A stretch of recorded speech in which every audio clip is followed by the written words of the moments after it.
Cierra tu día con la información más relevante, el análisis de los expertos y las opiniones de quienes forman parte de la noticia. Leonardo Curcio en Fórmula. Muy buenas noches, saludo con gran cariño al auditorio de Telefórmula que nos enlaza con los ojos de esta emisión. Agradezco que nos sigan a través de la radio, por supuesto plataformas de internet, muchos temas el día de hoy. Fíjese que el INE le impone nuevas medidas cautelares al presidente de la República, le ordena bajar la conferencia mañana el 26 de julio, en la que difundió una encuesta en favor de su partido. A pesar de las medidas cautelares del INE y del tribunal, el presidente hoy volvió a cargar contra Xóchitl Gálvez, detalló parte de los expedientes, dice que a él le llegaron, que él tiene muchas vías de información y le llegaron, y bueno, pues no es que busque su desafuero, pero sí de manera directa, y si yo se los di a conocer, es más, dijo con toda tranquilidad desde Nayarit, así con toda la calma, es más, escúchelo usted, que los expedientes los entregó a Claudio X González. Sí, que se investigue, porque resulta que esta información yo se la envié a Claudio X González, que estos tienen una organización supuestamente para investigar casos de corrupción. Le mandé la información. Bueno, pues hace un ratito hablé con la presidenta de esa organización y me dice, a nosotros no nos mandó absolutamente nada. Por tanto, bueno, pues el jefe del Estado, en este caso, tendrá que demostrar, no sé, con matasellos o con el correo electrónico, de se lo remitió. En todo caso, lo que está claro es que tiene contacto, ¿no?, con Claudio X y le remite la información para investigue usted, señor X González o señora María Amparo Casar, este tema. Sugerencia del presidente de la República, está preocupado por la eventual corrupción de Xóchitl Gálvez y no la del resto del gobierno. Llamativo, pues, ahí está el tema. Xóchitl Gálvez respondió que ampliará las denuncias que tiene en contra del presidente y esto dijo. Como dijeron los abogados, confesión de parte, relevo de pruebas. Hoy el presidente acaba de confesar que tuvo acceso a la información fiscal, al secreto fiscal, bancario y financiero, y lo hizo público. Vamos a seguir trabajando, no me va a distraer el presidente de mis actividades. Mis abogados estarán presentando denuncias complementarias el día de hoy por esta mención en la mañanera. Pues es lo que dijo Xóchitl Gálvez. El presidente desconoció los datos presentados por la DEA ante la Cámara de Representantes sobre los, en este caso, elementos que operan 44,000, poquito más, en las dos organizaciones criminales. Y de paso, pues un reportero de La Jornada quiso preguntarles a los secretarios de Defensa y Marina y el presidente le dijo, no, aquí respondo yo soy el comandante supremo. Bueno, así lo dijo. Soy el comandante supremo de la Fuerza Armada, aparte del presidente de México, porque no es cierto. Que es una campaña en contra del Ejército de México, sin fundamento, no tienen razón. Es una campaña para socavar, para debilitar a las Fuerzas Armadas.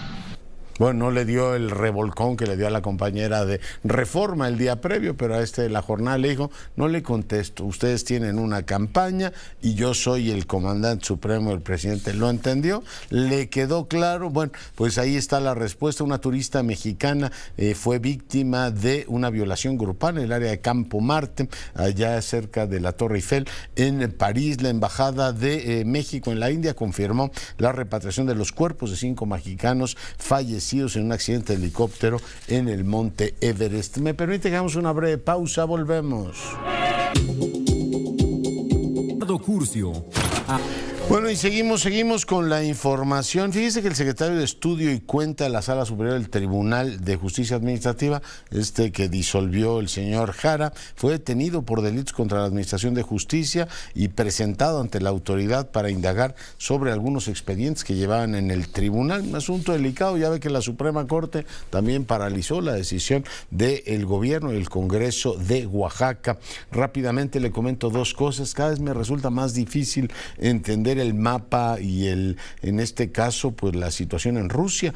Prigozhin apareció, leía hoy en San Petersburgo. Dice un individuo que lanzó un golpe de Estado, una rebelión abierta contra Putin. Ha sido protegido por Lukashenko en Bielorrusia, que es pues muy cercano a Putin, y de pronto aparece en San Petersburgo en esta reunión de los africanos, pues, un grupo, en este caso de países africanos, está presente allá en Rusia. Por cierto, Putin anunció acuerdos militares con 40 países africanos. Tenemos efectivamente, el tema de que Prigozhin anuncia que el golpe de Níger es una lucha en contra de los colonizadores. Por tanto, pues tenemos ahí una situación confusa. Por un lado tienes este brazo privatizado del Estado ruso que promueve guerras, guerrillas, incluso golpes de Estado. Si está detrás de este Níger, es cuando menos llamativo. Hoy en Le Monde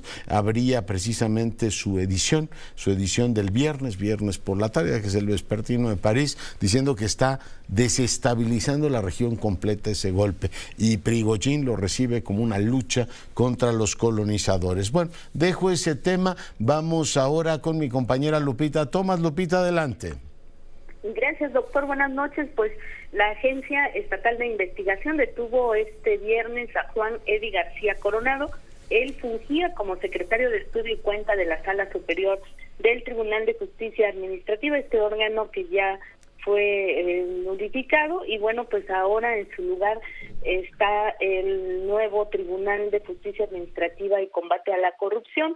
Este individuo, Edi García, estaba adscrito a la ponencia del magistrado depuesto, el magistrado presidente Manuel Velasco Alcántara, y esta detención, doctor, se da un día después de que 2 magistrados de la Suprema Corte suspendieron el decreto y ordenaron no sustituir a los magistrados designados el pasado sábado por el Congreso de Oaxaca. Juan Edi será presentado para indagar sobre algunos expedientes que llevaban en este tribunal que desapareció por decreto, y pues se está investigando. En tanto, algunas otras voces se han pronunciado. Por ejemplo, el consejero jurídico del gobierno de Oaxaca, Giovanni Vázquez Agrero, dijo que el Tribunal de Justicia está en firme, que esta resolución o esta suspensión que ordenó la Suprema Corte no implica que pierda las atribuciones que ya fueron concedidas al nuevo tribunal, que esta decisión está en firme toda vez que es un hecho consumado,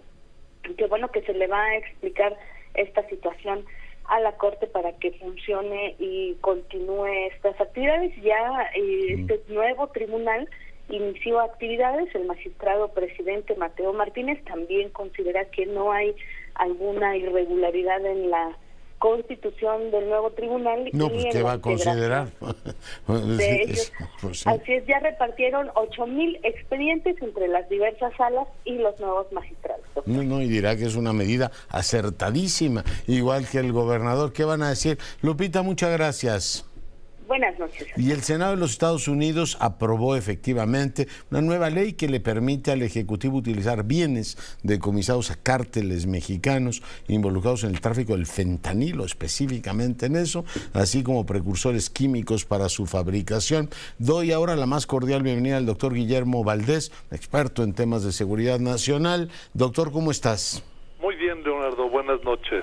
Pues ayúdame a, montar o entender el rompecabezas. Muy comentada la declaración de la, en este caso, responsable de la DEA, hablando de más de 40 y tantos mil, una especie de multinacional del crimen, sí, de 2 organizaciones criminales. ¿Cuál es tu punto de vista sobre estos primeros datos, Guillermo? Pues mira, yo creo que en la medida en que no informen más, y nada más saquen el dato de los miles de trabajadores de estas organizaciones, se antoja una declaración para consumo político tanto interno como externo. O sea, ¿qué quiere decir que el cártel Sinaloa tenga 25,000 trabajadores, de los cuales 22,000 podrían ser halcones? No sabemos. O 22,000 sicarios, que es muy distinto, tampoco sabemos. Habla de presencia en 100 países o en más de 100 países de todo el mundo. ¿Qué quiere decir presencia? Que tienen gente trabajando allá, tienen las redes de distribución o simplemente comercian con los 100 países, no sabemos. Entonces son datos que te da un golpe, una idea nada más te quieren dar la idea de organizaciones muy grandes, muy poderosas por el monto de gente, la cantidad de gente que trabaja, pero sin darte más detalles. Y entonces que lo que supones es que quieren impactar a gente que no está familiarizada con cómo operan estas organizaciones y dónde reside su poder real, para tratar de ganar algún argumento político, para poder conseguir más presupuesto para la DEA, en fin, no sé, o sea, realmente es muy poca la información que dio la directora de la DEA como para hacerse una idea más real de realmente el alcance y el poderío de estas organizaciones en términos económicos, en términos militares, en términos de conexiones políticas, etcétera. Entonces, pues es un dato muy atractivo y muy sonador para los medios y para manejar una imagen de los miles de trabajadores, pero sin mucho detalle, que no te alumbra nada sobre realmente, o muy poco sobre lo que realmente son estas organizaciones. Que en eso la DEA es muy buena, ¿no? Son muy buenos. Oye, y para empapelar gobiernos con los que tienen agravios, y creo que es el caso, ¿no? Yo creo que no le van a perdonar al gobierno de la 4T parte de lo que es su actitud, pero también dijo algo que te pido que comentes, Guillermo, que en 3 ocasiones le han pedido al gobierno, a sucesivos gobiernos mexicanos, más apoyo para combatir a los chapitos. ¿Viste ese fragmento, Guillermo? Mira, pues en realidad lo que creo que el problema del fentanilo es un problema real.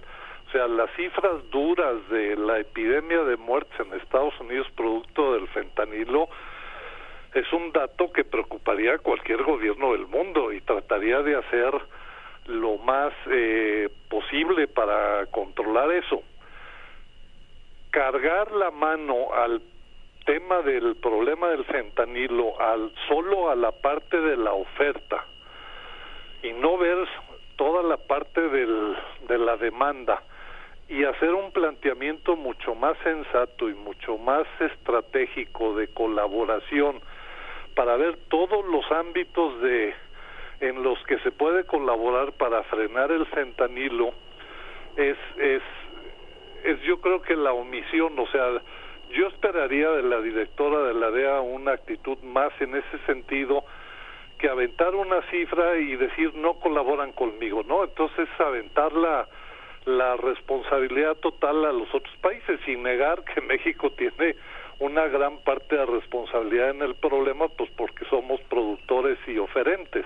Resulta difícil seguir la madeja y la construcción de la narrativa porque tuvimos a Sherwood Randall esta misma semana en México y por lo menos a juzgar por la declaración de los dos países, el comunicado de prensa y la declaración, la colaboración se está dando en los mejores términos, Guillermo. Pues eso es lo que también parece una contradicción, el que, como tú lo señalas, estén estos dos mensajes contradictorios, ¿no? Entonces, yo realmente creo que las declaraciones pues tienen que ver mucho con impotencia de la DEA para frenar los flujos de fentanilo. No dudo que se pueda hacer mucho más porque este gobierno ha sido muy omiso y que se requiera mucho más colaboración, pero yo creo que esa no es la manera de lograrla y de realmente comprometer al gobierno de México a acciones más coordinadas y más eficaces para frenar Ahora, el comunicado, por ejemplo, que dieron después de la reunión esta trilateral Canadá, Estados Unidos y México, también está lleno de vaguedades y de generalidades que no te queda claro realmente cuál es el nivel real de compromiso y si tienen una estrategia más o menos clara y si tienen indicadores de qué nivel no se hay van métricas, a ir cumpliendo. No, todo es, estamos haciendo el gran esfuerzo y hay convergencia y todo, pero cero métricas, ¿no? Cero métricas, cero detalles, cero planteamientos de Digo, no quiere decir que te revelen todas las fuentes y todas las estrategias, pero sí más allá de titulares de 8 columnas, porque realmente nos tienen pues en la ignorancia, tanto la señora Milgram de la DEA como el comunicado conjunto yo creo que estamos a oscuras sobre realmente qué es lo que está pasando. ¿Y podría ser el policía bueno y el malo para presionar de manera suplementaria al gobierno de México para el asunto de la extradición del Chapito, de Ovidio Guillermo? Pues mira, no lo dudo, pero pues lo que pasa es que volvemos a lo mismo. A ver, ¿qué cambia para resolver el problema que se vaya el Chapito a Estados Unidos? Está bien, el señor está solicitado y a lo mejor es importante que se vaya y lo juzguen los Estados Unidos porque sufren las consecuencias del flujo de fentanilo. Pero para efectos prácticos de resolver el problema, ya donde se ha juzgado y sentenciado y encarcelado el Chapito es absolutamente irrelevante. Entonces, si lo que están pretendiendo es ganar una medalla política para decir nos trajimos al Chapito, pues bueno, será utilizado en campaña y como triunfo político, pero cero importancia para resolver el problema.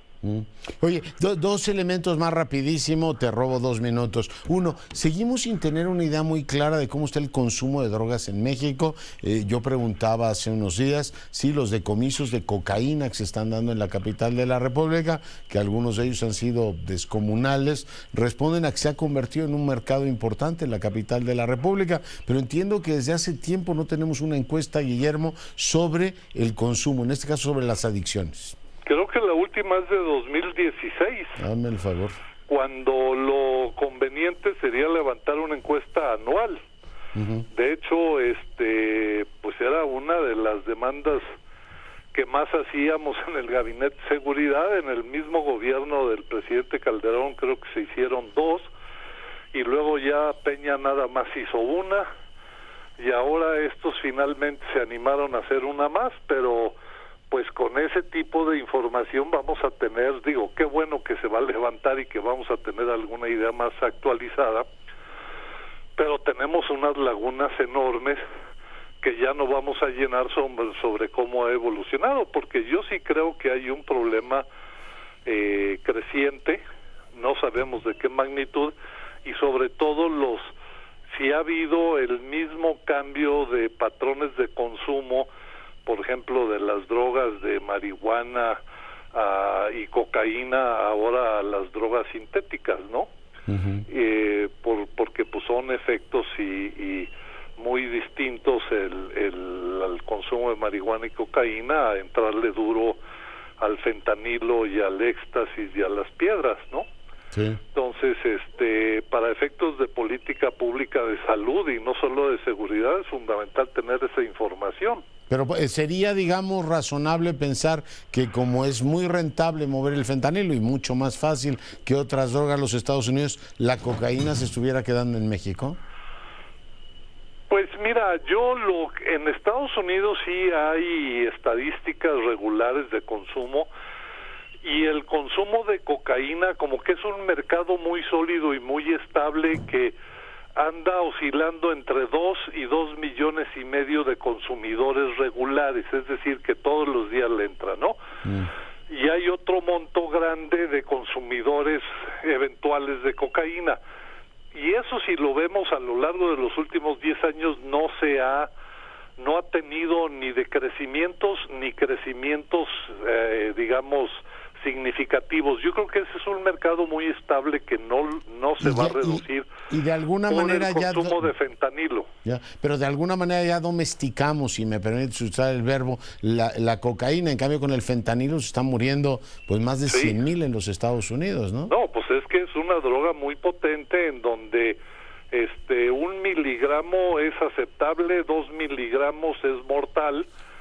Y yo me imagino, a mí me aterra pensar en los controles de calidad de los laboratorios en México con los que hacen las pastillas donde va 1 miligramo de fentanilo, la calidad de las básculas con que pesan, cuánto fentanilo llevan sus pastillitas, se les pasa un miligramo y ya generas una mortandad espantosa. Entonces, sí, estamos hablando de otra cosa en el caso del fentanilo, definitivamente. Doctor Valdés, muy agradecido contigo, como siempre. Al contrario, buenas noches, Leonardo. Gracias, Buenas noches Guillermo. a la audiencia. Y bueno, pues le comento que hoy 5 migrantes murieron, 18 más resultaron lesionados, un choque allá en Cárdenas, en Tabasco, todos eran de nacionalidad hondureña, así lo dio a conocer el Instituto Nacional de Migración. Descansen en paz. Saludo ahora al presidente del Instituto de Políticas Migratorias de Washington, el doctor Andrew Seeley. Presidente, ¿cómo estás? Buenas noches. Leonardo, qué gusto saludarte. ¿Cómo va todo? El gusto es todo mío. Noticias.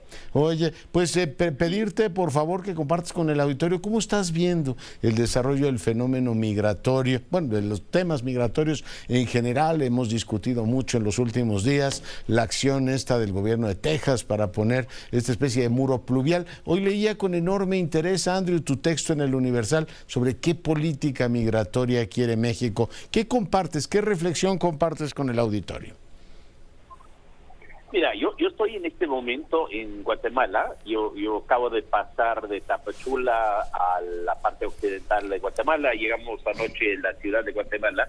Pero una de las cosas para empezar que hay que resaltar, que es muy fuerte verlo siempre, es ver la cantidad de migrantes que están llegando, hondureños, guatemaltecos, muchos venezolanos y haitianos, llegando caminando en las carreteras, ¿no? En carreteras de Guatemala, en las carreteras de Ciudad Hidalgo hacia Tapachula, a mí realmente, y quedándose, allá hay el resto de comer muy buenas pupusas. De hecho, comimos pupusas excelentes en Tapachula. Qué rico. Hay un mercado haitiano, hay ya poblaciones más o menos estables de migrantes que han quedado. Pero lo que reflexiona el artículo, a mí, es que México está viviendo 3 fenómenos, ¿no? A mí, un fenómeno es el tránsito, que es el más visible. Ya no son caravanas, pero sí son mucha gente que pasa por México. Obviamente el retorno de mexicanos y la diáspora que está en Estados Unidos, que mantiene su relación y que son una décima parte de los mexicanos, ¿no? Y la tercera son los migrantes que se van quedando en México. Muchos de ellos son clase medieros, norteamericanos, europeos, pero muchos también. Ahora estamos viendo cada vez más, como ellos en Tapachula, el mercado haitiano. Son muchos haitianos, algunos se van a ir, pero otros se están quedando a vivir en Ciudad de México, en la Riviera Maya, en el norte de México, en Monterrey. Empieza a haber comunidades de personas que están viviendo. Y el tema un poco es, ¿qué quiere México? La política migratoria siempre ha girado alrededor de Estados Unidos, ¿no? Y como negociación con Estados Unidos.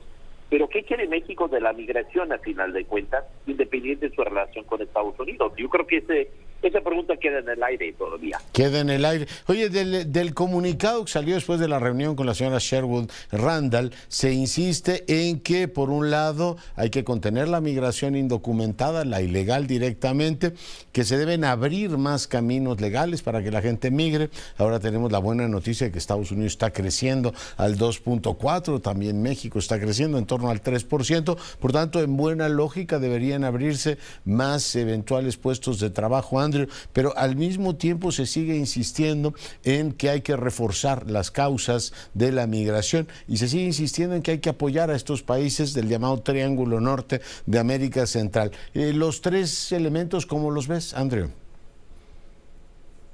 Mira, yo creo que tocas ahí el punto central. A mí, la realidad es que Estados Unidos necesita mano de obra. Es un país que ya está envejeciendo, lo salva un poco la migración, pero en este momento encuentras todavía necesidad de mano de obra por todos lados en el país. México cada vez más, sobre todo el norte de México, también necesita mano de obra. Los mexicanos México todavía tiene mucha gente en zonas rurales, por en las zonas urbanas, pero no todo el mundo quiere moverse, entonces por eso también los migrantes se quedan, están encontrando trabajo en México. La cuestión es cómo generamos las vías legales, ¿no? Y se están abriendo. La migración irregular, no, mira, a México un poquito. México sí está reclutando gente para trabajo temporal, sí da algunas visas. Estados Unidos sí ha multiplicado las visas para personas de América Latina, visas y entradas, más que visas, hay que decir entradas. porque han generado programas especiales, por ejemplo, para venezolanos, haitianos, cubanos, nicaragüenses, ha aumentado las visas de trabajo para Centroamérica, ha aumentado algunas cosas, pero muy corto a la necesidad, ¿no? Y eso es el problema, a final de cuentas, ¿no? Mucha gente quiere ir, hay muchos empleadores que quieren contratar a migrantes, pero no hay suficiente vía legal. Oye, y la idea esta de dar dinero o apoyos a una, en este caso América Central, que tiene una grave crisis política en Guatemala y tenemos un deterioro importante de las capacidades del gobierno hondureño, ¿tiene sentido, Andrew?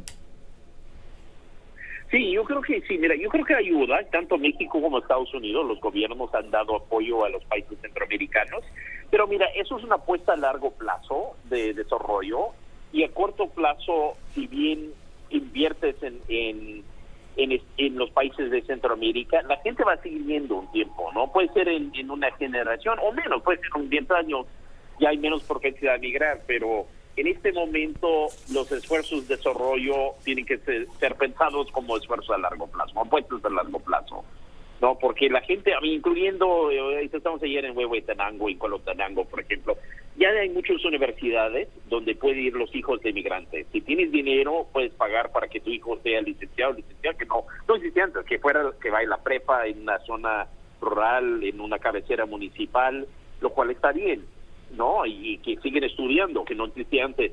Pero, y hay universidades que se han sentado porque saben que hay gente con remesas que puede pagar eso. Pero cuando se gradúan, terminan yendo a Estados Unidos también porque no existen los empleos todavía. Entonces, ir generando empleo, ir generando pruebas de desarrollo, eso es una apuesta todavía de años. Muy bien. Pues, doctor Silvi, te agradezco mucho el enlace.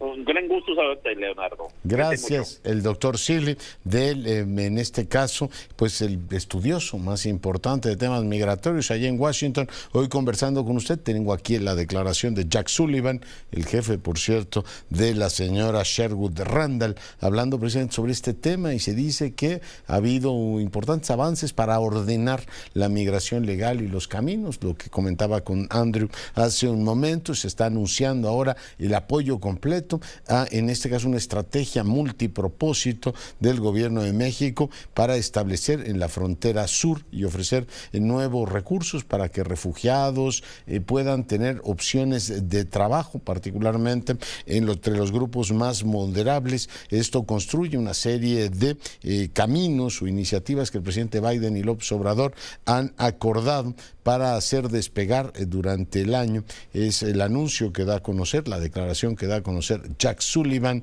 sobre pues el camino para legalizar, para abrir caminos de migración documentada. Gabriel Camacho, te saludo.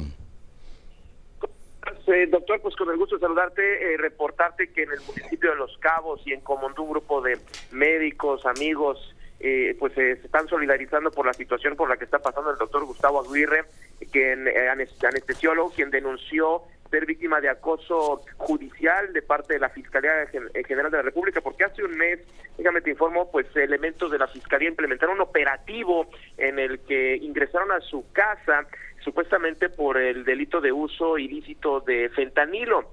Lo que se aseguró hace un mes fueron 4 cajas con 6 ámpulas de 10 mililitros de fentanilo, es lo que dice el abogado Antonio Juárez, abogado del doctor.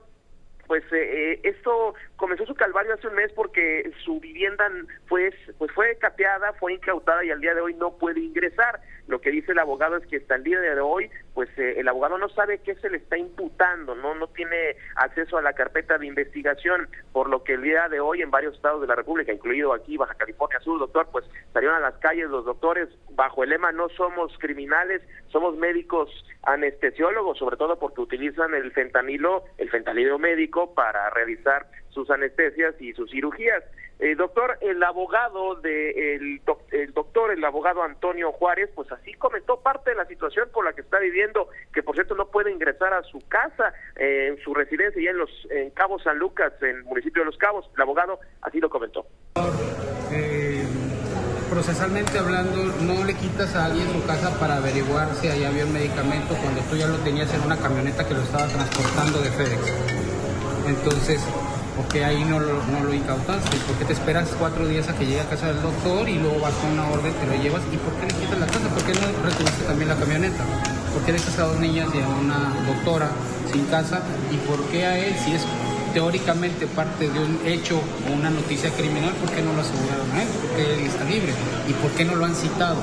El debido proceso dice que él tiene derecho a una debida defensa técnica adecuada, que tiene el derecho de contradicción que es constitucional, que lo que diga la autoridad tiene que conocerlo para poderse defender, pero si no lo citas, ¿cómo va a suceder, no? Y es que los médicos están preocupados por la manera en que este caso se ha venido dando, esto que se ha considerado como violaciones al proceso. Y bueno, ya para actualizarte la información, doctor, hace unos minutitos acaba de llegar una tarjeta informativa de la Fiscalía General de la República en la que se aclara que pues es el delito de contra la salud en modalidad de transporte, doctor. Muy bien, Gabriel, pues muchas gracias por el reporte. Pausa. Regresamos. Leonardo Curcio en Fórmula. Vamos con la información. Ayer le presentaba el discurso de Antonio Guterres, el secretario general de Naciones Unidas, en donde decía que hemos pasado. Bueno, escuche usted lo que dijo Guterres.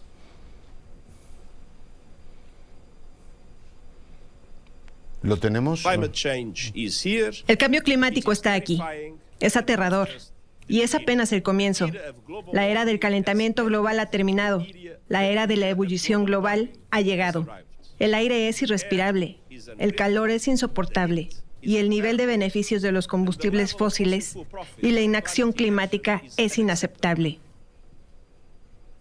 Bueno, pues supongo que no es un recurso retórico el que usa el secretario general de Naciones Unidas. Se lo pregunto a Julia Carabias. Ella, como usted sabe, es miembro del Colegio Nacional. Doctora, bienvenida. Hola, muy buenas noches. Muchas gracias por el espacio. ¿No es un recurso retórico el que usó Antonio Guterres? No, de ninguna manera. Yo creo que llevamos ya muchos años, un par de décadas, hablando de la importancia del cambio climático después de la urgencia. Greta Thunberg nos dijo que no era una urgencia, que era una emergencia. Hoy el secretario general está diciendo que ya se acaba la era del cambio climático y es de la ebullición global, porque es un llamado de desesperación. No se está tomando en serio lo que está significando, y lo que ocurre es que pues en el último mes y día jueves pasado, el Meteorológico Mundial, la Organización del Meteorológico, dio los datos de lo que estaba pasando en julio, y es ni más ni menos que la temperatura más alta que se ha registrado promedio del mes de los últimos quizás 120,000 años. O sea, ¿qué quiere decir esto? Primero, ¿cómo sabemos que esta cantidad de años no ha tenido estas temperaturas? Bueno, para eso hay estudios paleoclimáticos, más el detalle de los meteorológicos que se tienen en los últimos 7 décadas. Pero esta información nos está diciendo que casi desde la aparición de Homo sapiens, de la especie humana, no había ocurrido un fenómeno de ese tamaño de temperatura. Para ponerlo en perspectiva, Homo sapiens aparece hace 300,000 años. Y estamos hablando que quizás desde hace 120,000 años no se haya dado esto, que era el periodo interglaciar. Entre estos periodos glaciares e interglaciares es como Homo sapiens se fue distribuyendo en todo el planeta. Y si nos damos cuenta de otra fecha importante, que es pues de cuando está, digamos, definida la civilización humana, que es con la aparición de la agricultura y de los asentamientos humanos, eso data de hace 10,000 años. Entonces, lo que hemos visto, estos registros de temperatura, se salieron por completo ya del umbral estable de cómo nos hemos desarrollado los humanos. No quiere decir que así sea ya todos los días de todos los meses, es un promedio, pero lo que sí está clarísimo es que cada vez está ocurriendo con más frecuencia y está ocurriendo con más intensidad, y eso es lo que nos está llamando la atención el secretario general, porque además hay una ventana de oportunidad que la estamos perdiendo y se nos está cerrando.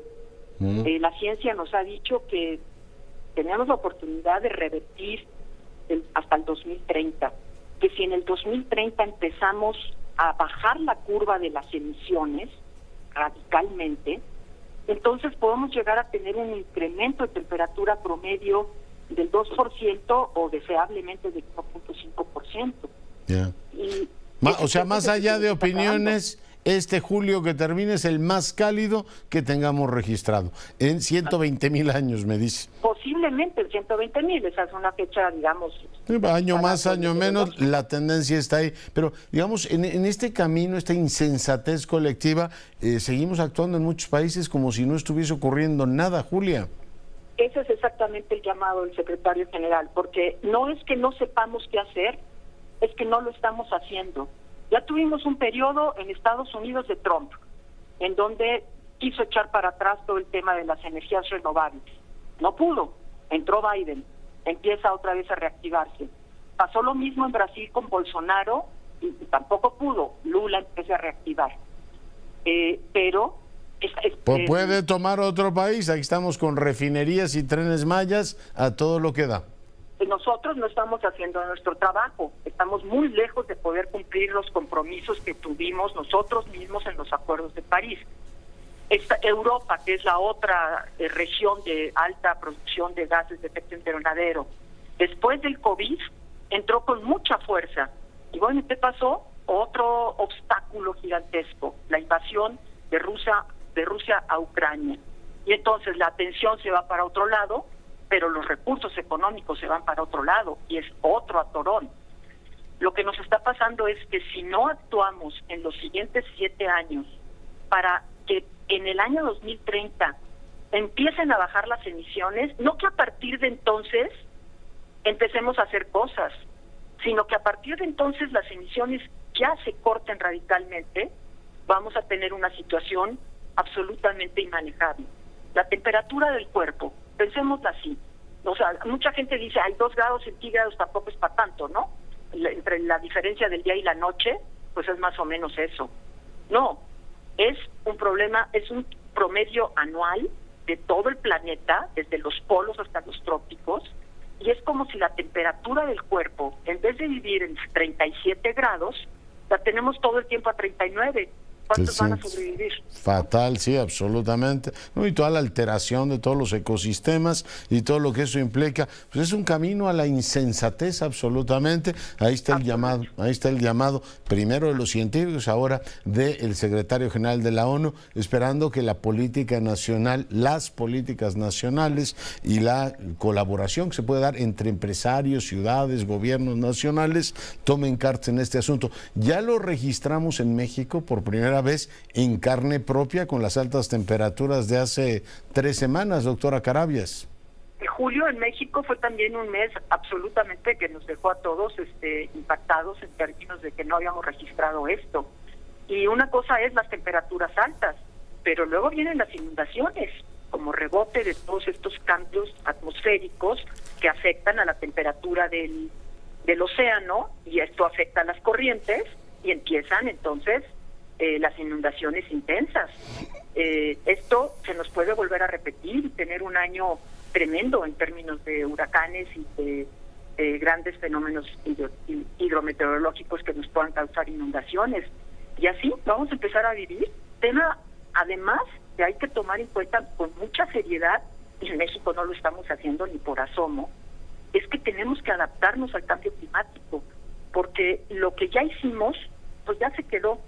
Lo que usamos hoy de combustible para movernos el día de hoy, para poner la electricidad y la llamada telefónica que estamos gastando y el Zoom que está teniendo, eso se va a quedar decenas de años en la atmósfera, decenas.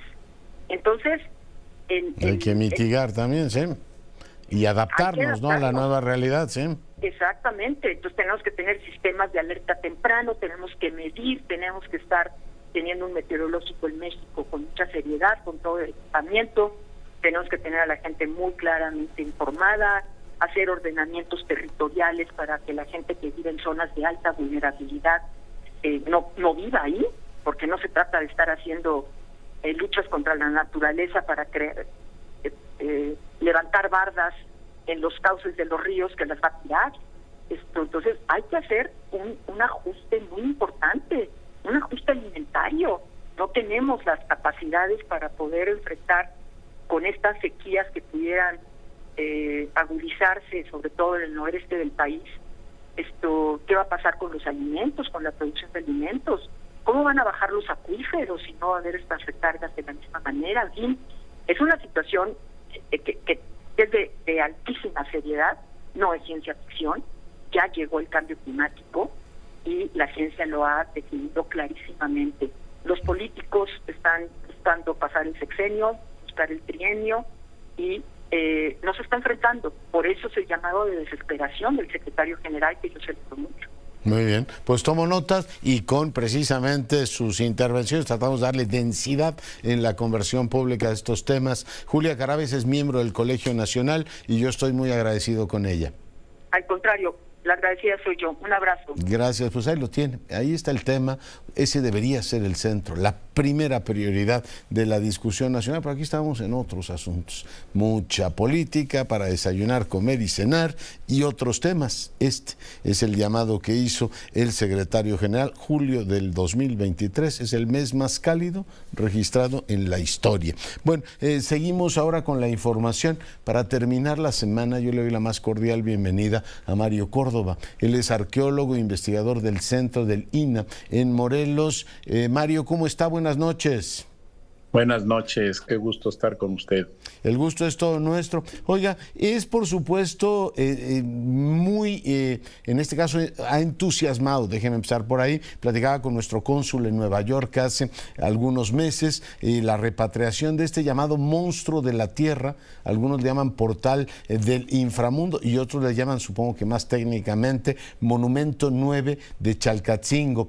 ¿Cuál es el nombre apropiado para llamar a este elemento colosal que se ha repatriado a nuestro país, Mario?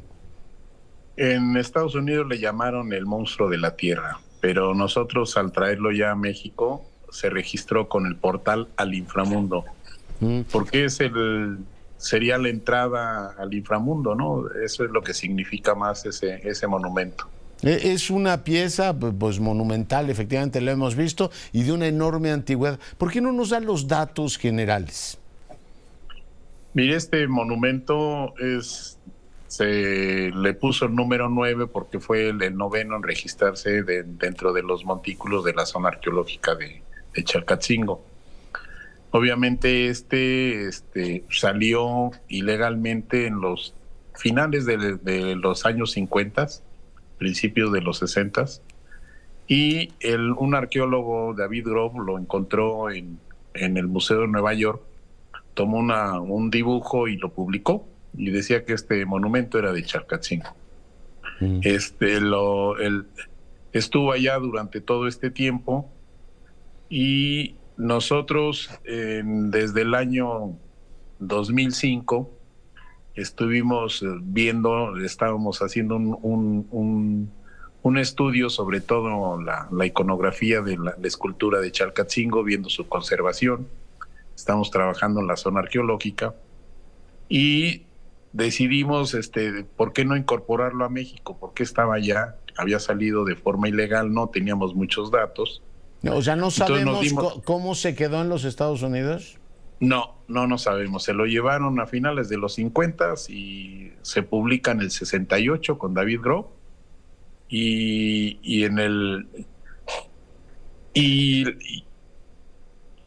después de que lo publica Grove, pues bueno, empiezan a salir en varios artículos de distintos investigadores, empieza a popularizarse este monumento.